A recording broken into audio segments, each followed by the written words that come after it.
सच्चा चोर और राजा की कहानी। एक बार की बात है, जग्गू नाम का एक चोर था। उसने एक साधु से अच्छा इंसान बनने के लिए सलाह मांगी। जग्गू ने विनती की, साहब, मैं बड़ा होकर एक अच्छा इंसान बनना चाहता हूँ। कृपया मेरी मदद करें और मुझे सलाह दे। साधु ने कहा, बेटा, मैं तुम्हारी मदद तभी कर सकता हूँ जब तुम मेरी बात मानोगे। जग्गू तुरंत राजी हो गया। साधु ने सलाह दी, ठीक है, तो तुम्हें एक बुरी आदत छोड़ने का संकल्प लेना चाहिए। जग्गू ने अपनी सारी बुरी आदतों के बारे में बहुत देर तक सोचा। उसने तय किया कि वह चोरी करना नहीं छोड़ सकता क्योंकि उसे अपने परिवार का भरण पोषण करने के लिए पैसे की जरूरत थी। उसने बहुत सोचने के बाद संत से कहा, साहब, मैं अब से झूठ नहीं बोलूंगा। संत ने मुस्कुराते हुए उसे आशीर्वाद दिया। जग्गू ने उस रात राजा के महल को लूटने की योजना बनाई थी। वह आधी रात को महल के दरवाजे से चुपके से अंदर घुसा, महल की दीवारें फांदी और शाही छत पर घुस गया। उसने छत पर एक छायादार आकृति को अपनी ओर आते देखा और वह चौंक गया। उसे नहीं पता था कि यह कौन है। यह राजा था, जो एक आम आदमी के वेश में था। वह यह देखने के लिए बाहर गया कि क्या उसके सैनिक खुश हैं। जग्गू ने उस आदमी से पूछा, तुम कौन हो? तुम यहाँ कैसे पहुंचे? शश, राजा ने कहा, मैं राजा के खजाने को लूटने आया हूँ। जग्गू ने जवाब दिया, दोस्त, हम दोनों इसमें शामिल हैं, एक साथी मिलने से प्रसन्न और खुश। उन्होंने हाथ मिलाया। राजा ने बहुत खुश होकर कहा, हम खजाने को बराबर बांटेंगे। वे एक टीम के रूप में शाही खजाने में घुस गए। जबकि राजा देख रहा था, जग्गू खजाने को देखकर खुशी से उत्साहित था। चोर और राजा, सामान्य आदमी के वेश में। उन्होंने सारे खजाने को बराबर बराबर बांट दिया। फिर उन्हें 3 बड़े चमकते हीरे मिले। यहाँ 3 रत्न हैं, राजा ने कहा। हम उन्हें कैसे बांटेंगे? चलो हम एक एक हीरा लेते हैं और एक राजा के लिए छोड़ देते हैं, जग्गू ने कहा। राजा ने जाते समय जग्गू से उसका पता पूछा ताकि वे फिर से साझेदारी कर सकें। अगली सुबह राजा के सैनिकों को पता चला कि शाही संपत्ति चोरी हो गई है और वे तुरंत राजा को सचेत करने के लिए दौड़े।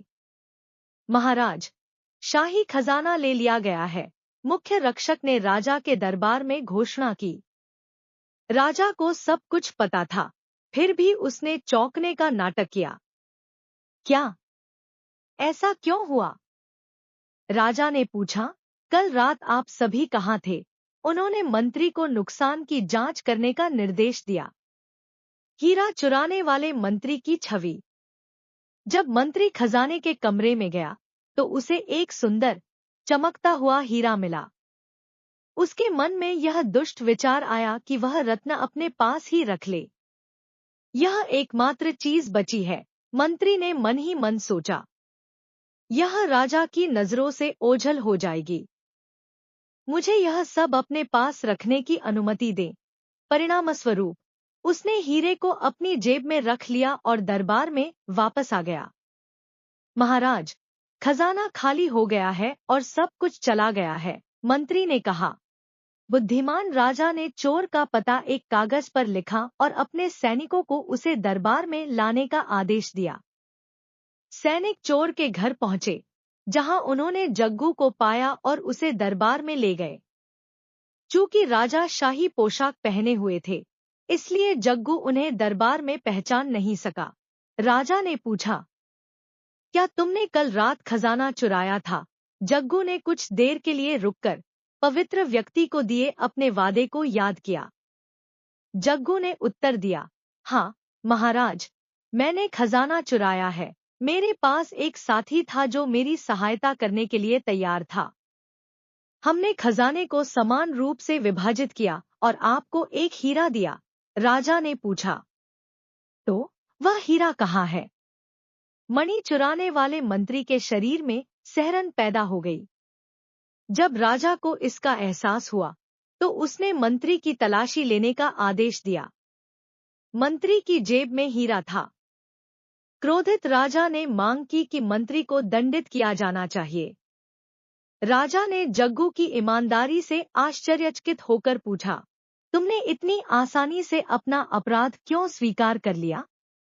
जग्गू ने जवाब दिया, पवित्र व्यक्ति ने मुझे एक अवांछनीय आदत छोड़ने की सलाह दी थी। मेरे लिए चोरी करना छोड़ना असंभव था क्योंकि यह मेरी रोजी रोटी है। लेकिन मैंने उनसे वादा किया था कि मैं हमेशा उन्हें सच बताऊंगा।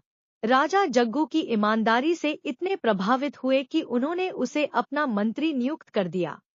तो दोस्तों, आपको स्टोरी अच्छी लगी तो लाइक कर दो और सब्सक्राइब कर दो। आगे ऐसी ही वीडियो मिलेगी। सच्चे चोर की कहानी से सीख। सत्यवादी चोर की कहानी से हमें एक महत्वपूर्ण नैतिक शिक्षा मिलती है। यह हमें सिखाती है कि हमें एक बेहतर इंसान बनने के लिए अपनी सभी बुरी आदतों से छुटकारा पाना चाहिए। यह हमें यह भी बताती है कि हमें हमेशा सत्य का मार्ग चुनना चाहिए और इससे हमें अच्छे परिणाम मिलेंगे।